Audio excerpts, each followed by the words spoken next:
사랑과 마음 상담센터에서 보내드리는 이른 아침 햇살받기 시간입니다. 이 시간 말씀을 통해 나 자신을 성찰하며 하나님의 사랑을 경험하는 시간이 되시길 바랍니다.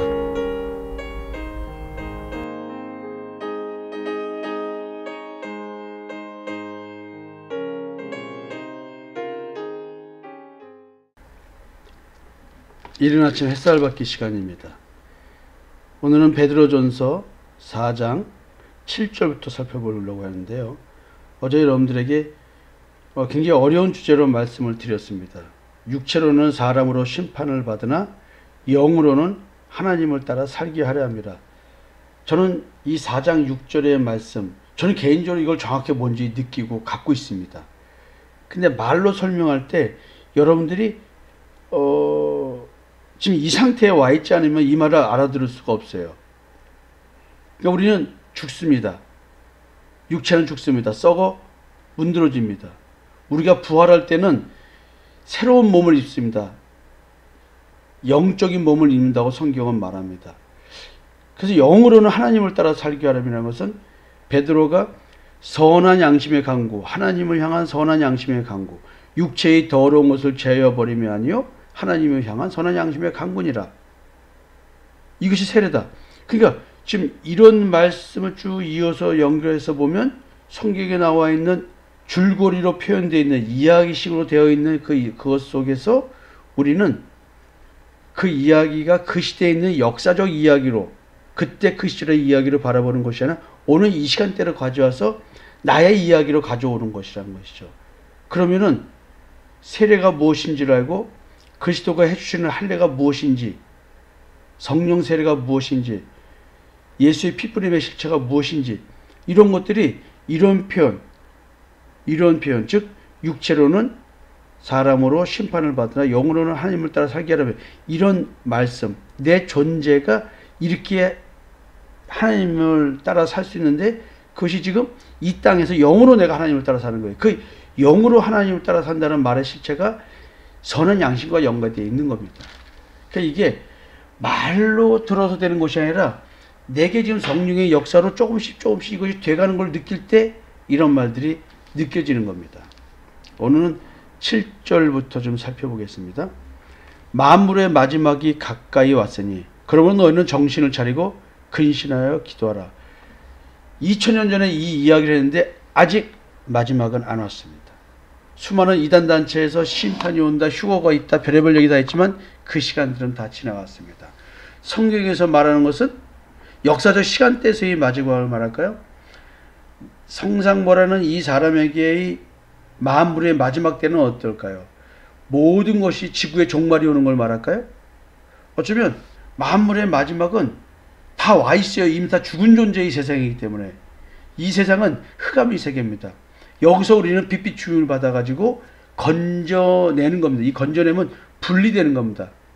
그러니까 만물의 마지막에 가까이 왔다는 얘기는 도리어 이 흑암의 세계에서 이제 빛을 받아가지고 분리되는 것, 이것은 하나님의 시간대에서의 표현이라고 봐야 되는 게 더 적당할 것 같습니다.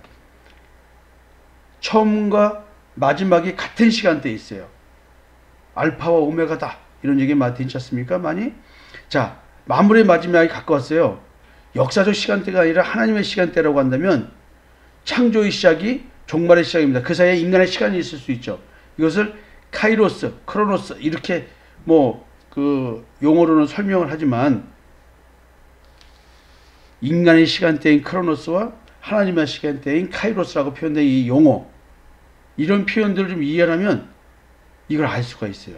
또 저 자신도 이렇게 하나님 안에서 영적으로 깨닫다 보니까 비록 나는 지금 여기 인간의 역사적 시간대에 들어와 있지만, 그렇지만 나는 믿음이 있기 때문에 이미 하늘에 들려진 자로서, 이 들려진 자로서 과거로 표현하는 이유가 뭐냐면 이미 나는 미래에 있을 일을 믿고 살기 때문에 들려진 자입니다. 하늘에. 그렇지만 육신으로는 인간의 시간대에 여기 있는 거예요. 그러니까 영의 세계로는 하나님과 함께하고 있고 나는 지금 하나님을 따라가는 삶을 살고 있습니다. 야, 희한하죠? 그 주님과 함께하는 거고요. 그렇지만 육신으로는 지금 여기 있는 거예요. 어쩌면 이 세계는 이미 만물이 끝난 시간대에 있습니다. 자, 내가 이제 그걸 알겠죠. 만물의 마지막에 가까이 왔습니다. 그래서 우리는 정신 차려야 됩니다. 근신해야 됩니다. 기도해야 됩니다. 무슨 기도요?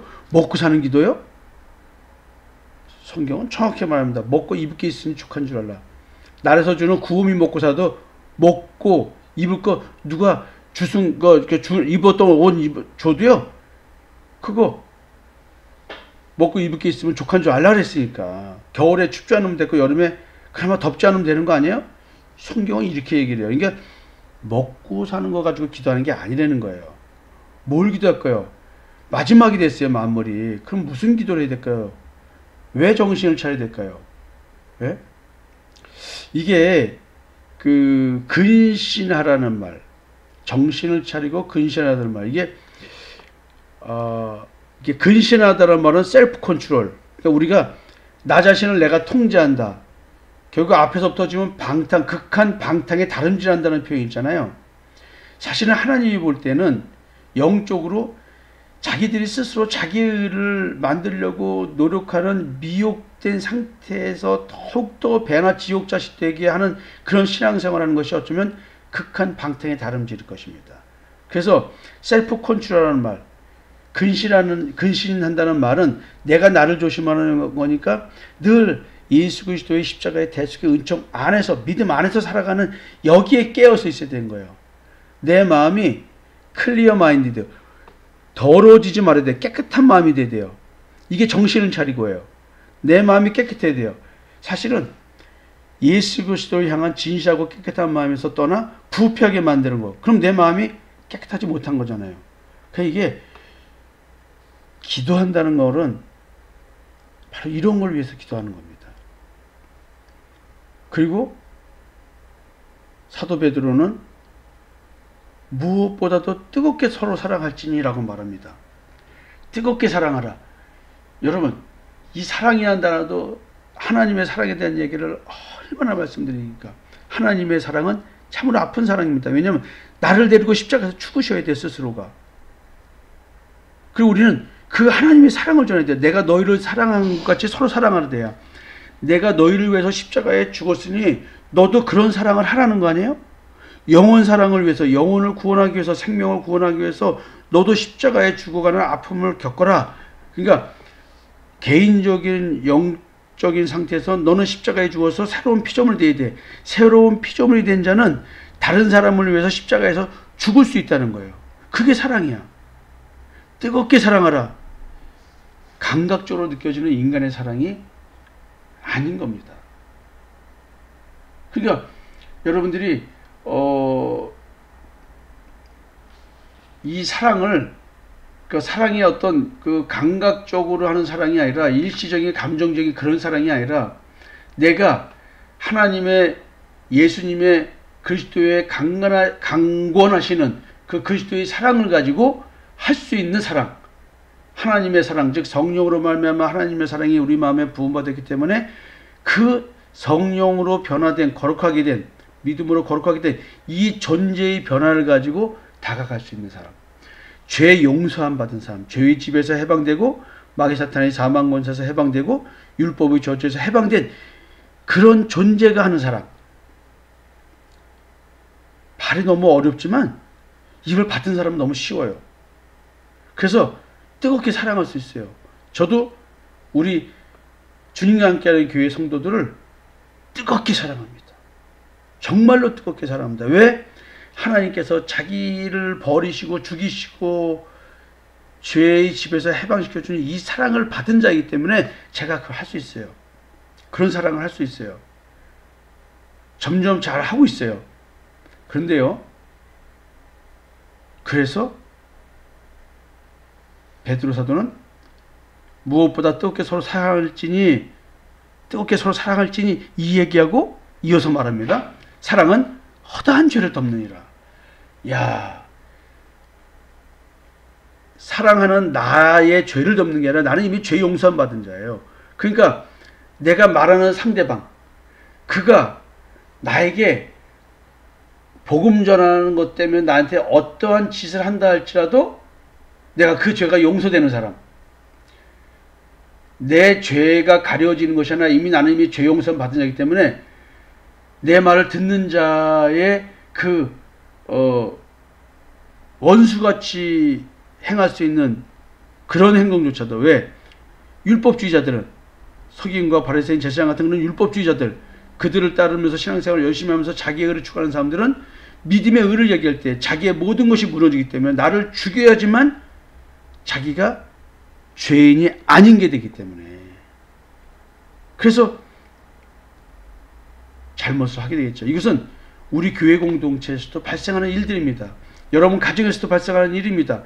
어느 누군가가 하나님의 사랑을 받은 자가 하나님의 사랑을 하려고 할 때 하나님이 아닌 율법적 신앙생활을 하면서 자기 의를 생산하면서 자기 스스로가 하나님이 된 사람은 자기가 하나님이기 때문에 다른 하나님을 얘기할 때 절대 받아들일 수가 없어요. 왜냐하면 자기가 하나님이라. 그러면서 이제 이어서 말합니다. 서로 대접하기를 원망 없이 하고, 이거 말은 뭐냐면 나그네를 대접하는 거하고 관계된 얘기입니다. 율법에서도 나그네를 대접하라는 얘기는, 이 나그네에 대한 개념이 율법에서는 이제 지방으로 뭐 일 때문에 여행 와가지고 여관이 없었으니까 거기서 누군가를 재워줘야 된다는 얘기죠.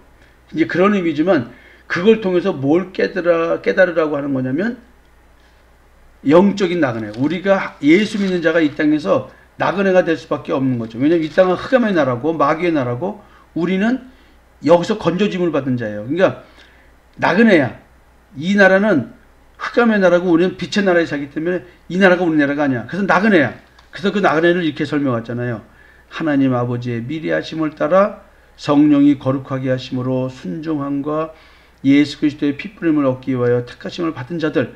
그러니까 이 나그네를 대접하는 걸 말하는 거야. 이 나그네를 대접하다가 여러 가지 일이 있을 수 있나 보죠.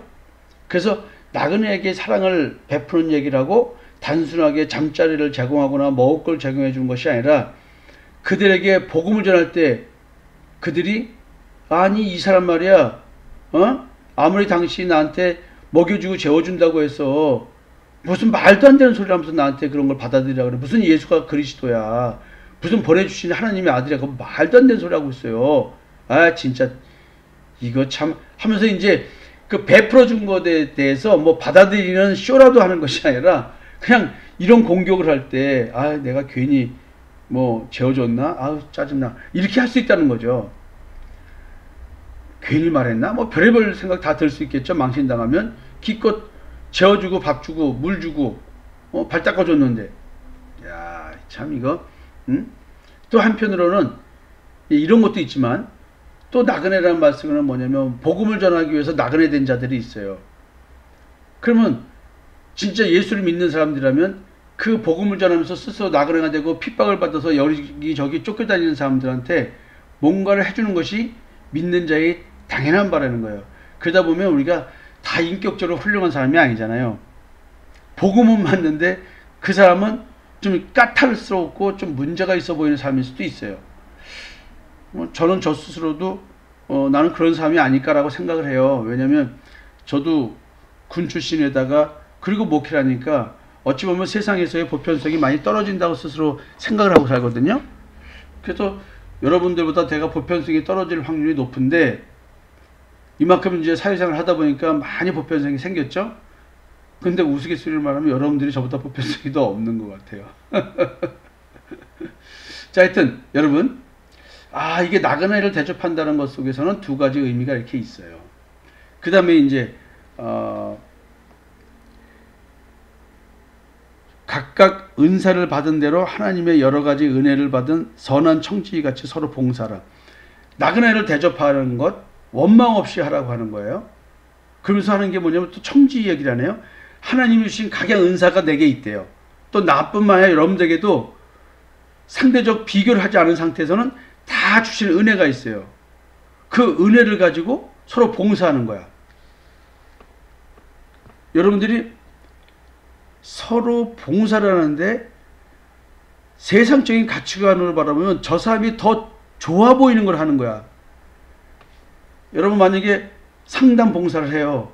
그러면 상담 실력이 없거나 상담 공부를 안 했거나 성경적으로 상담이 뭔지 내가 복음을 전하는 방식으로 상담을 하는 건데,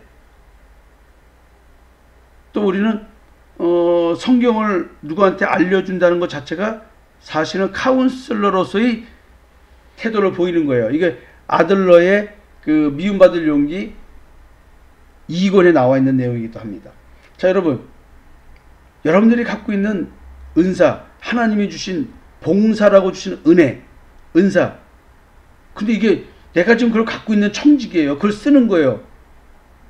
근데 여러분들이 만약에 이 은사를 세상적인 걸 생각해서 나는 남들 보기에 남보다 더 앞서 있고 남들을 지배하고 다스리고 가리키는 입장에서만 쓸 거야 라고 하면 여러분들은 은사를 잘못 쓰는 겁니다.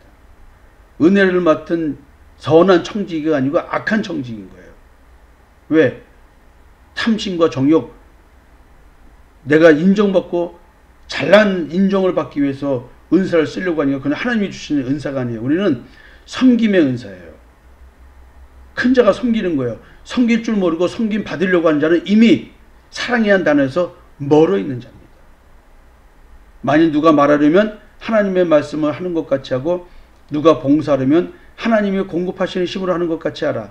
이는 범사에 예수 그리스도로 말미암아 하나님의 영광을 받으시게 하려 함이니 그에게 영광과 권능이 세세 무궁하도록 있느니라. 아멘.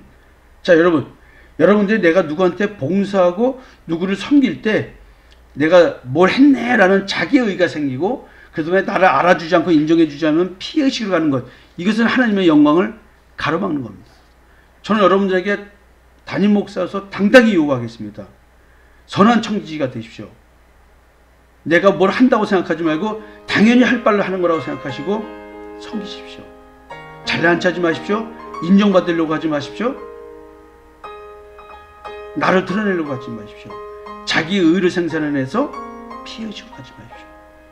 모두가 하나님의 영광을 가리는 겁니다. 다시 한번 말씀드립니다. 선한 청지기가 돼서 하나님의 영광을 드러내는 섬김이 있는 교회 공동체 생활을 해주셨으면 좋겠습니다. 또 뵙겠습니다. 감사합니다.